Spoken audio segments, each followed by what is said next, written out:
Actor Saif పై దాడి కేసులో big twist నెలకొంది. భార్య కరీనాను పని మనిషిని అనుమానిస్తున్నారు పోలీసులు. ఎస్, మీరు వింటుంది నిజమే. ఏకంగా భార్య కరీనానే పోలీసు అనుమానిస్తున్నారు.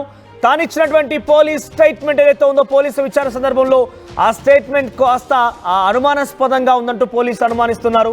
పని మనిషిని కూడా అనుమానిస్తున్నారు. అయితే హత్య కుట్ర చేసింది కరీనా కపూరేనా అనే అనుమానంతో పోలీసులు విచారణ మరింత ముందు తీసుకెళ్లే అవకాశం కనబడుతోంది. ప్రస్తుతం కరీనా కపూర్ వ్యవహారం అనుమానాస్పదంగా ఉందంటున్నారు పోలీసులు.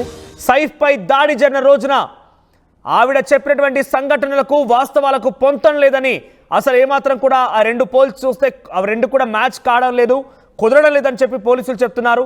అయితే దాడి సమయంలో సైఫ్తోనే ఉన్న కరీనా హాస్పిటల్కు ఎందుకు తీసుకెళ్లలేదు? దాడి సమయంలో వెంటే ఉంది, ఆవిడ ఇంట్లోనే ఉన్నారని చెప్తున్నప్పటికీ హాస్పిటల్కి మాత్రం కరీనా సైఫ్ని ఎందుకు తీసుకెళ్లలేదు? ఇది ఒక క్వశ్చన్గా రేజ్ అవుతోంది.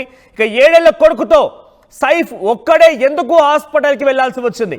గదిలో బంధించిన నిందితుడిని షరీఫుల్ అలా ఎలా తప్పించుకున్నాడు? ఇలా అనేక అనుమానాలు రేజ్ అవుతున్నాయి. ఒకటి, సైఫ్ అలీ ఖాన్ పై దాడి సంబంధించిన విషయంలో పోలీసులు తన భార్య కరీనా కపూర్ పని మనిషిని విచారించినప్పుడు వీరి స్టేట్మెంట్ కొంత అనుమానాస్పదంగా ఉంది.